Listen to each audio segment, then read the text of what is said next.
fitakiana tampikarama manao be marenina ny mpitondra.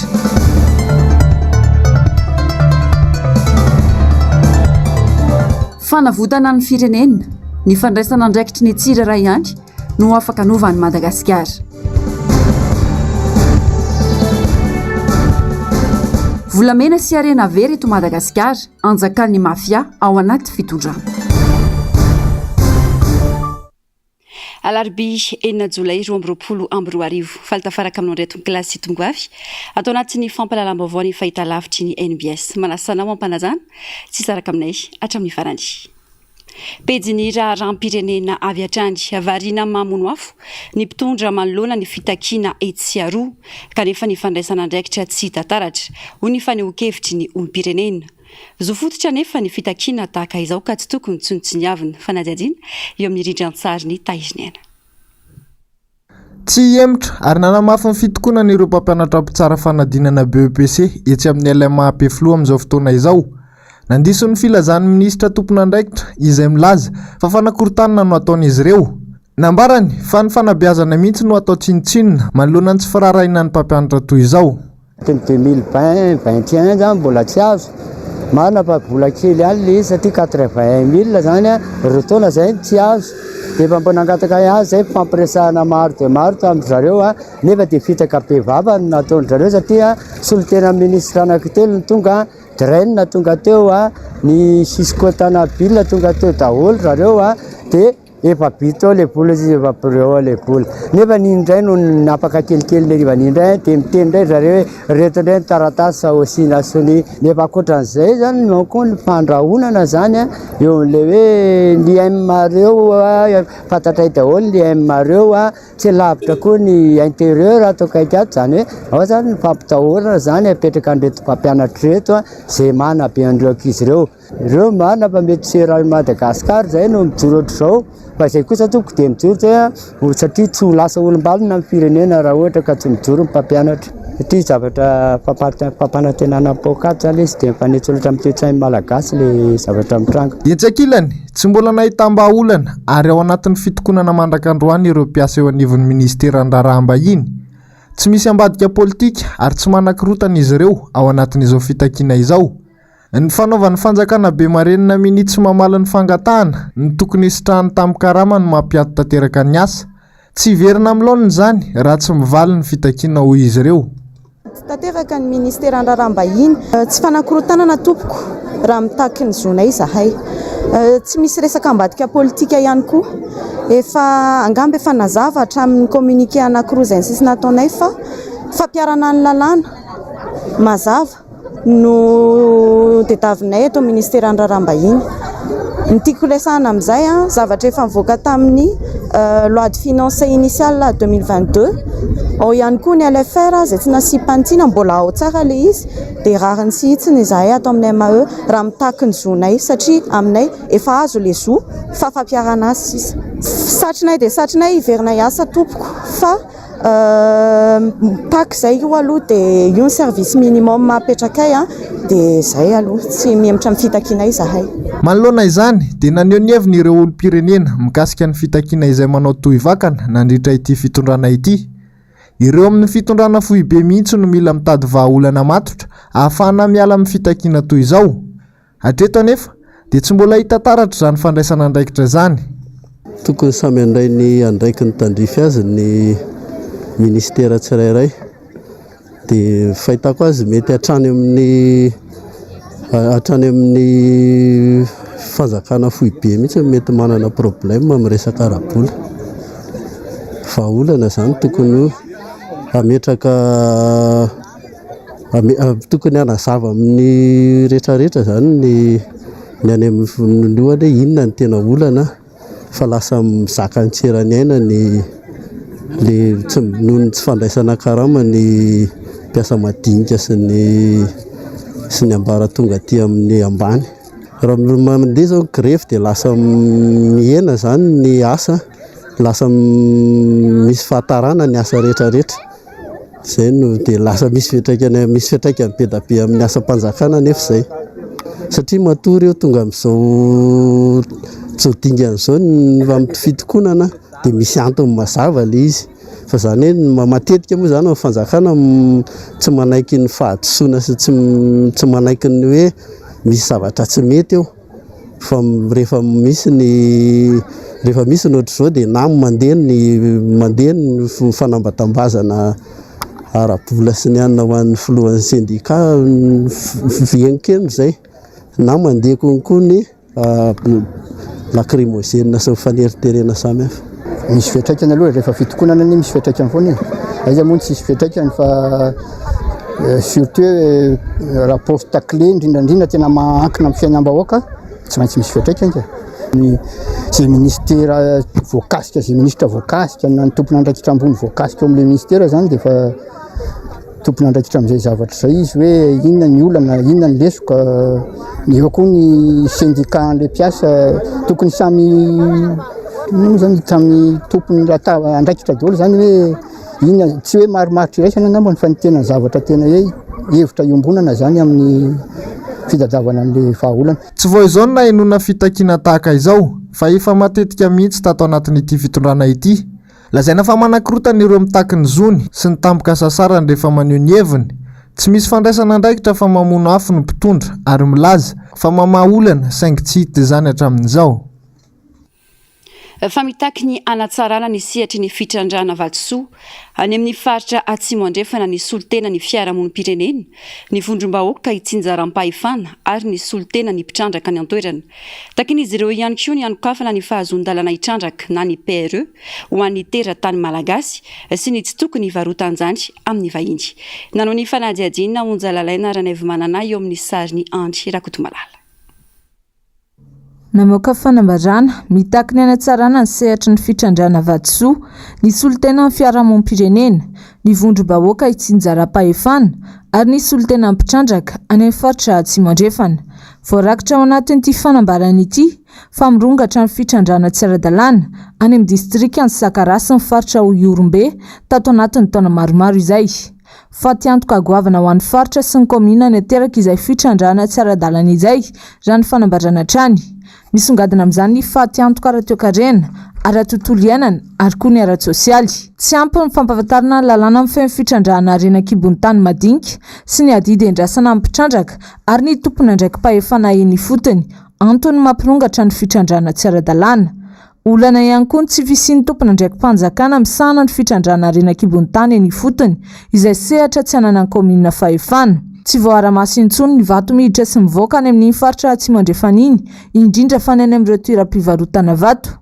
Teboka maro ny ompana ny fitakiana ny fanatsarana fa anisan'ny songadana tamin'izany ny tokony hanokafana ny fahazon-dalana hitrandraka na ny PRE ho an'ny teratany malagasy ka tsy ho azo atao ny mivarotra io fahazon-dalana io amin'ny vahiny. Raha tsikatra dia anjakan'ny vahiny ny sehatra ny fitrandrana harena-kibon'ny tany saika manerana ny nosy anka lasa tompotrano ny malagasy indrindra fa ireo vondrom-bahoaka ny fotony izay tokony hisitraka ny tombotsoa azo avy amin'ny harem-pirenena. Tato anatin'ny taona maromaro izay dia miagoragoratra ny fitantanana sy ny fanaraha-maso ny harem-pirenena malagasy saika efa voaondrana antsokosoko any ivelany ny ankamaroany volamena sy ny vato sarobidy malagasy vao hitan'ny fanjakana. Ny ankamaroany ireny harem-pirenena voaondrana tsokosoko ireny anefa tsy misy tavaverina eto an-tanindrazana intsony. Manodidina izay vaovao izay atrandry mpandinika raharam-pirenena iray androany no nitondra ny fanehoan-keviny mikasika ny fahaverezan'ilay volamena 730 kilao atao ministera ny harenan'ny kibon'ny tany. Mibaribary hoy izy ny fanaovana tantely afadrakitra ny harem-pirenena eto Madagasikara saingy very anjavony fotsiny ihany ny fanadihadiana makasika izany. Zavandre Mahefa sy Andry Rakotomalala. Volamena milanja 370 kilao atratra tetsy Afrika Atsimo. Volamena milanja 770 kilao atratra teo Komoro ary ny farany teo dia nanjavona ary nivadika avy ny volamena milanja 730 kilao teo anivon'ny ministera ny harenan-kibon'ny tany. Sombony tamin'ny fahaverezana volamena teto amintsika ireo voatanisa ireo akoatra ireo fanondranana tsokosoko harenan-kibon'ny tany isan-karazany eto Madagasikara. Taratry ny gaboraraka sy ny fanjakana anjakan'ny mafia avokoa ireny fahaverezana volamena sy harena eto Madagasikara ireny ho ny mpandinika fiainam-pirenena tany Rakotoson. Ny fanontaniana mipetraka amin'izany rehetrarehetra zany dia hoe manana fanjakana ve tsika satria raha malala fa ohatran'ny zavatra very. Zany raha moa any amin'ny lafiny goavana be fa tadidio tsara fa raha ny fiainantsika tsirairay avy betsaka ny zavatra very telefony ny any ambanivohitra, very ny akoho, very ny omby, aiza daholo ny fanasaziana.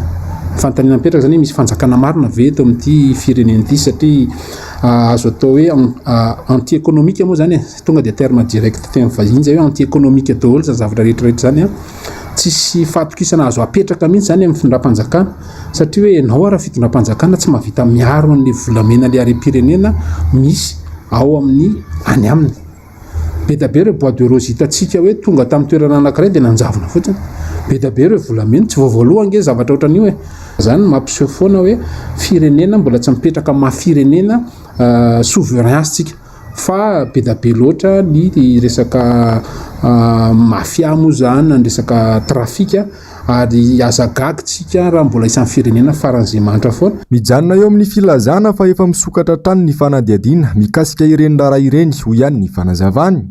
Tsy takona fenina ny fisian'ireo olona ambony sy ilay antsoina hoe trondro vavety ao ambadika ka very anjavony fotsiny ihany ny tony raharaha avy eo. Diversion daholo reny satria ny zareo amin'ny tompo zareo amin'ny findrano mihitsy nge matoa manao anazy olona ambony manana maizy azy matoa tsy voafehan'ny lalàny ka diversion daholo ny zavatra miseho entina nafenana malahelo angenao rehefa mahita mandeha ny andalana eny ny fijerin'ny fantrany na mijery antsika zao ara nge malahelo hoe mahandro tsika il faut se mettre ohatsy izy mivahiny zay hoe il faut se mettre à l'évidence ka rehefa tsy trapatsika zany zavatra rehetrarehetra zany rehefa tsy trapany findram-panjakana azy hoe manana possibilité tsara Madagasikara satria tantsika mbola ngeda be la Frantsa tsika manana hafanana tsara ny tany mbola azo ambolena tsara manodidina ranomasina fa iza le fitondram-panjakana vonona andamina anitsy an'izay. Rarony loatra raha tsy mahatoky ny fanjakana malagasy intsony sy ireo mpamatsy vola avy any ivelany ho ihany ny fanazavana. Ireo mafiasy sy mpangorokarena no mahazo vana kanefa ny malagasy miamahantra trany. Fa ny zavatra misy ohatran'ireny na tiatsika na tsy tiatsika dia tadidio tsara fa mampiemitra an'le olona mampiasa vola eto amintsika. Hany ka ireo olona mampiasa vola eto amintsika ireo dia olona mafiady daholo ny akabetsahany raha avy any ivelany izy ny opportunité sy ny hareniny mamaika anazy fa tsy ny tombontsoa amin'ny firenena. Ka reny mahita an'ireny makany fitondram-panjakana makany Dubai reny ianao tsy izany mihitsy no atao hoe fitondram-panjakana. Ny fitondram-panjakana mametraka amin'ny laoniny hoe zao ny zavatra tadiavinay izavonareo no vonona andraraha ty Madagasikara tia ny fampatokisana petraka tia ny facilité d'investissement apetraka aminareo tia ny sécurité dia izy tsoroko aminareo fa tsy lany ireo tompom-bola sy ireo mpamatsy vola sy ireo mpampiasa vola any ivelanireo feno raha ny vola azo ampiasainao ivelanireo dia feno fa noho ny tsy fahatokisana antsika noho ny tsy fisian'ny ohatrany hoe doing business tsy numéroté tsara tsika dia azagagy tsika raha ny mpanao afy trafika ny tonga eto amintsika. Fa entina indrindra na mafisana ny paikady atriana ny loza voajanahary sy analefahana ny mety ho fiantraikany eto Madagasikara dia nisy ny tetikasa eo anivon'ny CPGU na ny cellule de prévention et d'appui à la gestion des urgences ho fametrahana ny fitaovana fiantohana na logiciel d'assurance niarana amin'ny vondrona afrikanina omaly. Araka izany dia isy ny vola rotsaky ny firenena amin'ny vondrona afrikanina ka amin'ny alalan'io fitaovana io no amoahana ny vola ilaina na ny prime assurance raha tojo loza voajanahary araka ny fanazavana. Raha ny fantatra dia vola mitentina manodidina ny $7 no atokana ho an'ny Madagasikara ho an'ity taona ity entina hiatrehana ny ahitany. Eo amin'ny vaovao ny kolontsaina kosa indray dia efa manomboka mialina amin'ny fitidihana ny trano fitehirizana sary na ny musée de la photo etsy Andohalo amin'izao ny malagasy ka tanora no betsaka amin'ireo mpitsidika tonga eny an-toerana. Mahalona izay fahamaroan'ny mpitsidika izay dia miroso amin'ny fanatsarana sy ny fanotarana ny toerana ny mpitantana. Onjalalaina Ranaivo Manana sy Ange Rakotomalala no mitatitra amintsika izay vaovao izay. Mihamaro ireo olona tonga mitsidika musée de la photo eny Andohalo raha nambara ny mpitantana ity trano fitehirizana vakoka ity ary ny 520 isan-jato amin'izy ireo dia tanora avokoa. Nanomboka tamin'ny taona 2024 no nanokatra ny varavarany voalohany ho an'ireo mpitsidika ny tompon'andraikitra eny an-toerana ary ny ben'ny tanàna ny Antananarivo renivohitra teo aloha Lalao Ravalomanana no anisan'ireo angadina nanana sy vinahitana tamin'ny fananganana ity musée de la photo ity. raha tsy aivina dia trano nipetrahany be ny tanàna taloha itsy navadika ho lasa trano fitehirizana ireo sary mirakitra ny tantaran'i Madagasikara ity analo maro ankehitriny. Ireo sary efa nampiratiana tao sy mbola hita ao hatramin'izao fotoana izao. Fa ankoatra ny toerana fampiratiana sary dia ahitana efitrano fandefasana horonan-tsary ihany koa eny an-toerana. Manoloana indrindra ny fahamaroan'ireo mpitsidika dia misy ny tetika sanitara ny asana tsarana ny toerana ezahana ny anitatra ireo toerana anaovana ny fampiratiana.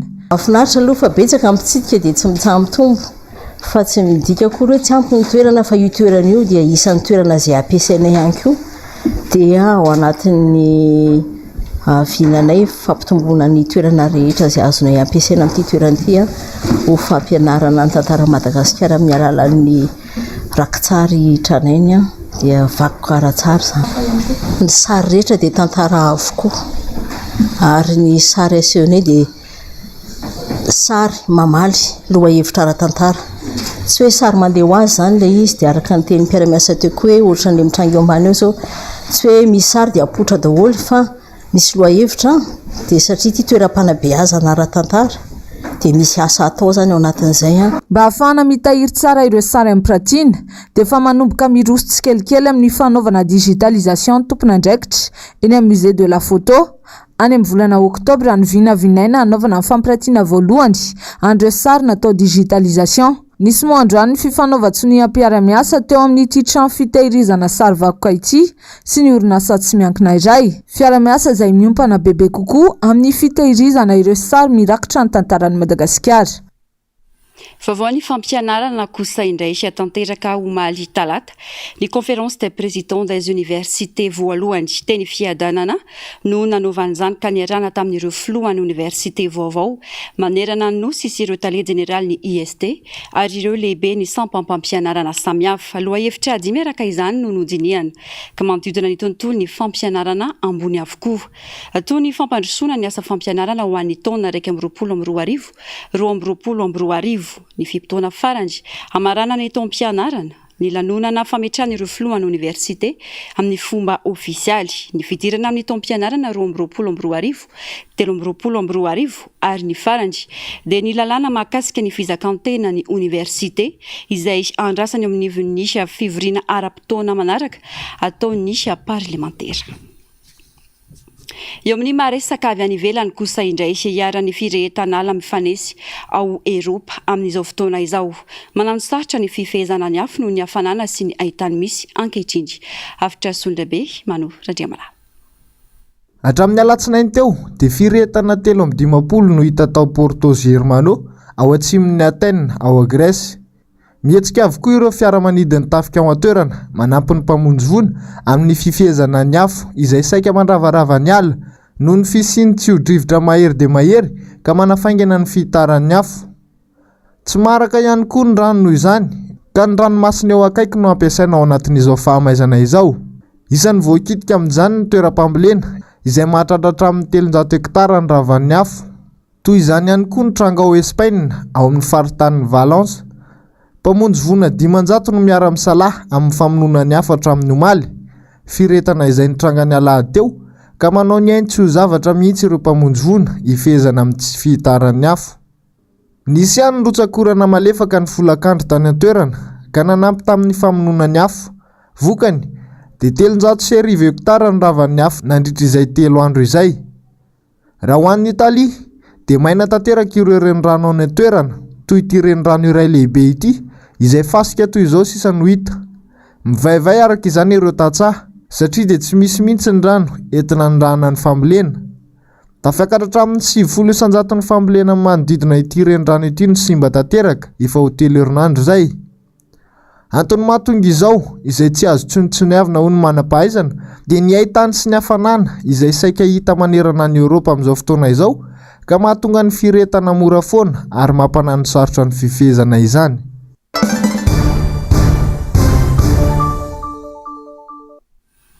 Mbola manjavazava aloha hatreto ny fotoana sy ny andro mety hakarany vitsolika eto Madagasikara.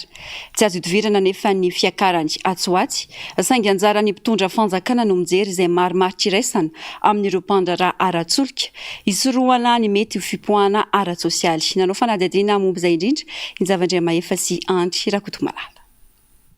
Na tiana na tsy tiana tsy maintsy hiakatra ny viditsolika eto Madagasikara tsy ho atsy.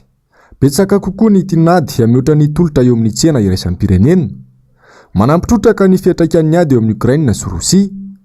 Ny fanontaniana mipetraka nefa ao anatin'izany ho ny mpandinika fiainam-pirenena Paul Rabary dia ny hoe hataiza io fiakarany ny viditsolika io. Ny vahoaka no tsy maintsy hizaka ny vokany ka anjaran'ny mpitondra no mitady ny marimaritra iraisana amin'ireo mpamatsy-solika ny Madagasikara mba hisorohana ny mety hisian'ny fipoahana ara-tsosialy. Ka anjaran'ny fitondram-panjakana no mijery hoe miady hevitra amin'ny pétrolier hoe inona no discussion azo atao. Voalohany aloha tsy afaka miady hevitra raha tsy manana hoe inona ny adina hevitra. Inge tsy resaka varotra koka hoe 100 000 io 150 io 125 io 80 000 fa io eo amin'ny tsena iraisam-pirenena resaka tsena iraisam-pirenena tsika dia voalohany condition amin'ny tsena iraisam-pirenena amin'ny boursa ny transparence. Fa zany dia mi-exiger mihitsy amin'ny fitondram-panjakana hoe avoainy structure de prix an'io lasantsy. Rehefa fantatra ny structure de prix an'io dia fantatra hoe inona ny zavatra afaka négociena. Ohatra ny afaka négociena inge hoe mandefitra ny fanjakana amin'ny resaka taxe. Fa rehefa mandefitra ny fanjakana amin'ny resaka taxe ny dikan'izay tsy manana hoe miady izy zany amin'ny zavatra hafa.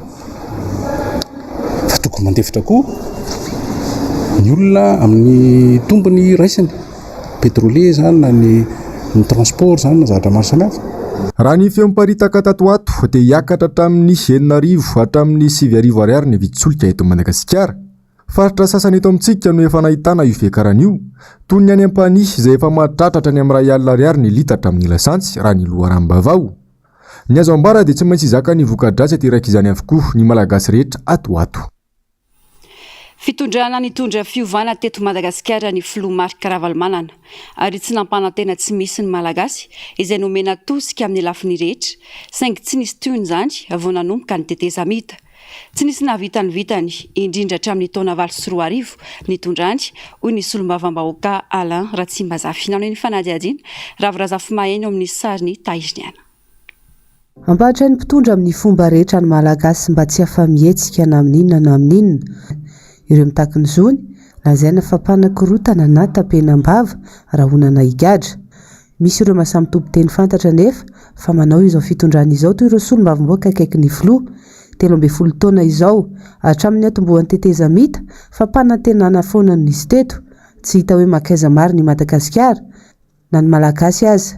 Betsaka ny manontany tena hoe anao inona amin'izao vanim-potoana izao. Ny tsirairay anefa no afaka hitondra fanovana eto Madagasikara ary ny isam-batan'olona no mihetsika miady amin'ny tsy fahaiza-mitata mpitondra izay mandatsaka ankady ny firenena. Efa nilaza ny filoha teo aloha Marc Ravalomanana fa voninanarina ny Madagasikara ary efa manana traika efa ambiampy amin'izany toy ny efa nataony nandritra ny 7 taona nitondrany ny firenena.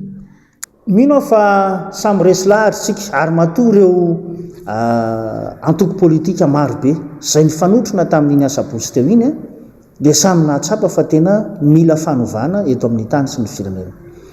Ka eto ihany koa nanaovana antsoavo ho amin'ny vahoaka malagasy rehetra na ny antoko politika na ihany koa ireo société civile mba hifanometana antsika amin'ny izay le hoe fanovana ny Madagasikara zay. Isika rehetra no mila mandray fanapahan-kevitra amin'izay fanovana ny firenena izay ka izay no antony amin'izao fotoana izao ny hoe ny fanapahan-kevitra izay raisitsika dia nitanjona dia nitondrana fampandrosoana ho an'ny firenena. Mila mpitarika mahay, mahalala ary mahavititsika noho izany. Resy lahatra amin'ny maro amin'izao fotoana izao fa ny filoha Ravalomanana no hantokana afaka mitondra antsika makany amin'izay fanavotana ny firenena izay koa dia andao hiara isalahy isika ahatongavana amin'izay le hoe fanovana tanteraka an'ity fitantanana an'ity firenena ity. Satria hitatsika amin'izao fotoana izao fa tena latsaka anaty antsana mangitsokitsika ny firenentsika ao anatin'ny fahatrana ny vahoaka malagasy ary tsy misy fanantenana azo antenaina intsony raha izao fitondrana misy amin'izao fotoana izao.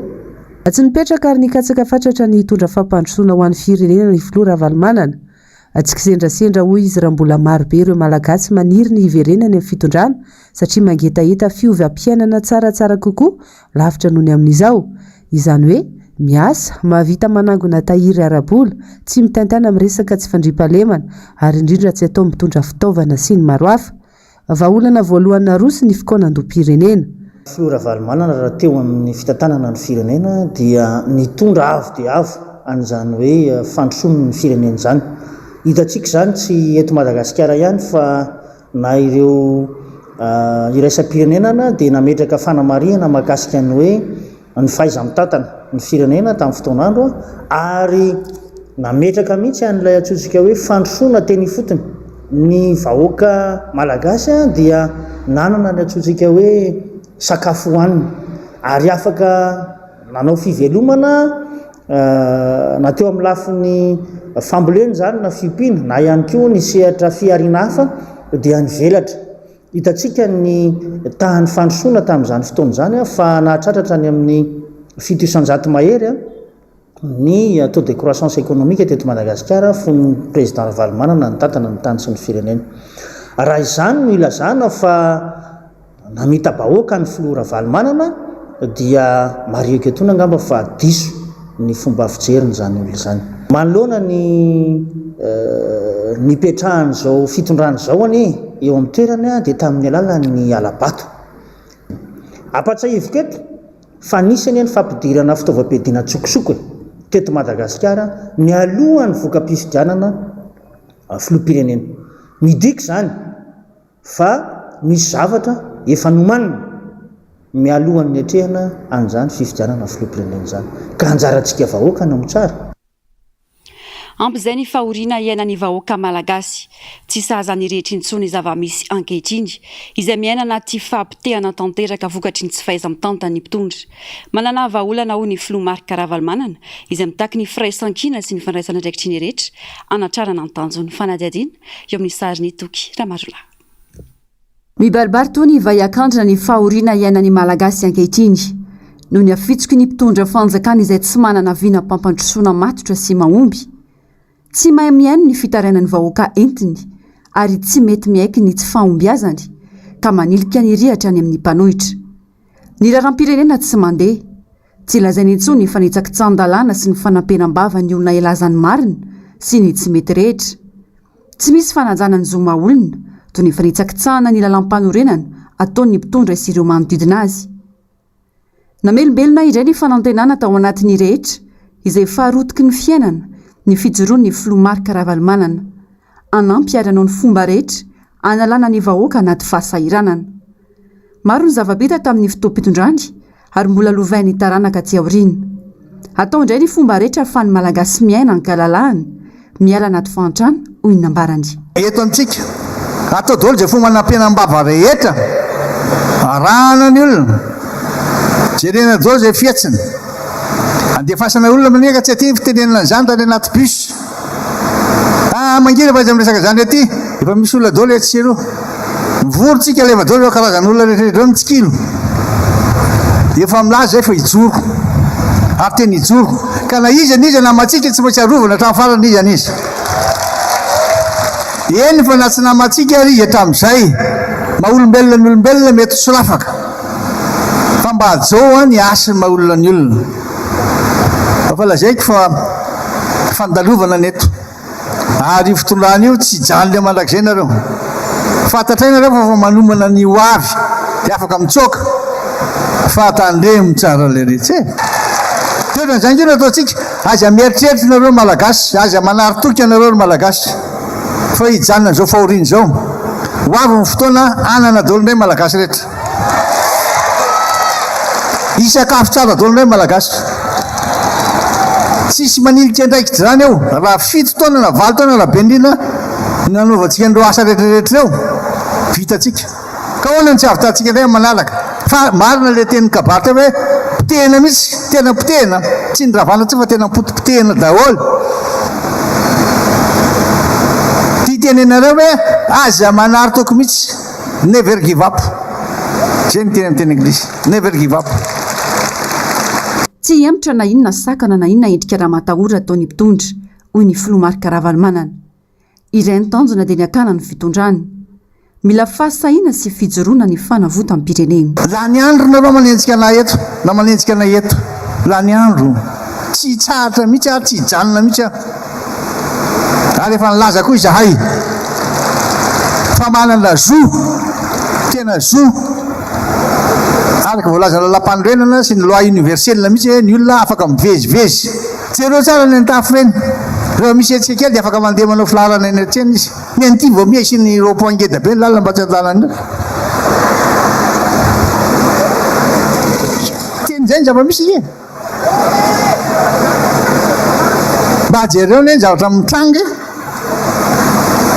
tsy anaratsy na anatsara fa ilaza aminareo le vahaolana hoe zany rehetrarehetra zany tsy maintsy ahitantsika vahaolana zany izy aminareo reo milaza hoe tena mahatokony olona zao ndreo fotoana zao mbola iovan'ny fiainana raha izao ny fantehan'ny raharaha satria le herinaratra na nijirama zay atenaina fa hoe esana tsy mahazo miasa anao tsy zao tsy afaka miaina ntsony le olona tsy afaka manao ninina raha tsisy nijirama menimeninato le groupe hoe afahantsika mijery fa tsy andralahy te tiako resana anareo zany tsisy vahaolana mihitsy ny zavatra misy am'izao fotoana zao hitondra vahaolana le koeto irasako aminareo tena manana vahaolana ary mametoky anareo mihitsy hoe ohatra nina le izy ary tena mbola hivolona mihitsy any ray antanana fitariana malagasy rehetra mba iova am'izao fiainam-bo anana andray izy aza matahotra nareo mpanana be reo reo vahindreo tsy aka ny fanananareo zay fa tonga ny olona tsy manana mba anana reo olona fadiran'ovandreo ananareo rehefa avy eo mbola mafimafy ny zao ny tamin'ny 2002 ary natanjaka ny zao ny tany satria sady nanana ny fahefana izy any nanana ny fitaovana izy any no manana stratégie kokoa izy fa efa ny herin'ny fanahy mitaritra ao anatsika le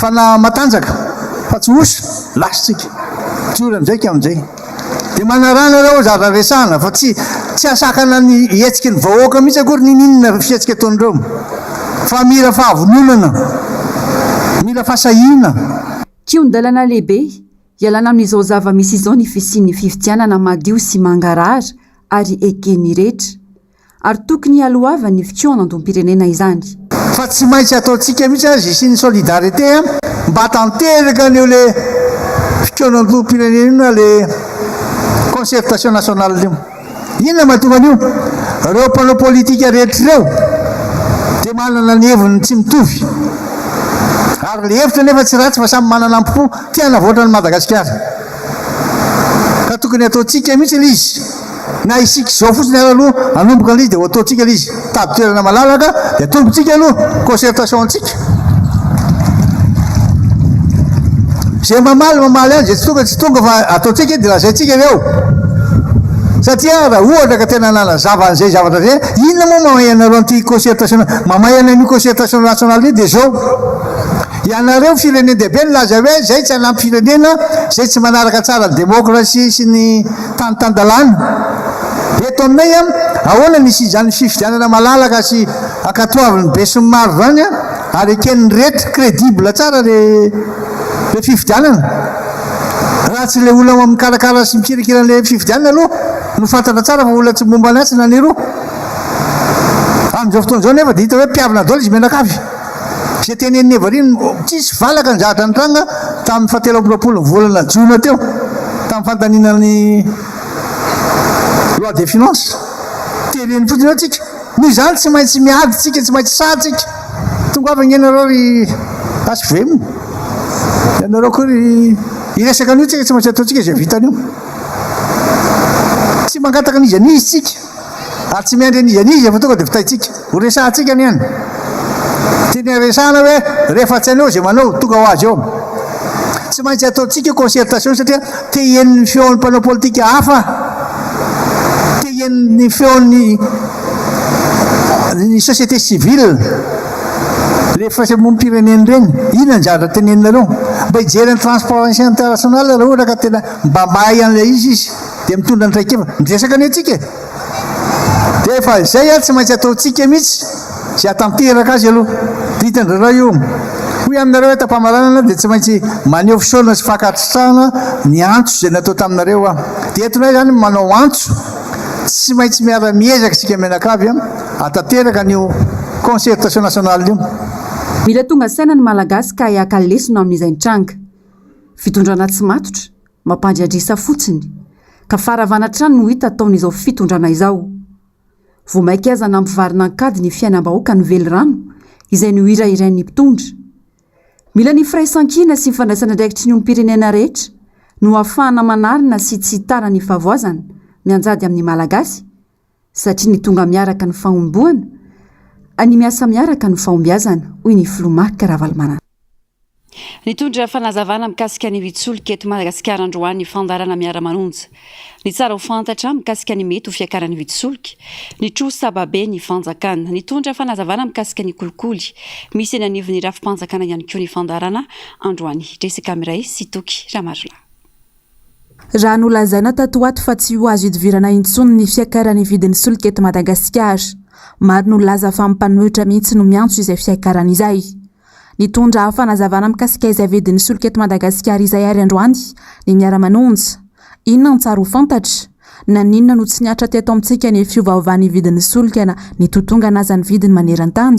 Aza ampivesaarina ny mponina ny vidin'ny solika nandritra ny Covid fa aleo anaraka amin'ny fitsingevaevan'io vidin'ny solika amin'ny tsena raisam-pirenena io. Nidina hatrany amin'ny $20 vidin'ny solika tamin'ny andro Covid. Tsika ve napidina? Tsy napidina nge tsika e. Tsika nge nitazona hoe zay ny contrat e.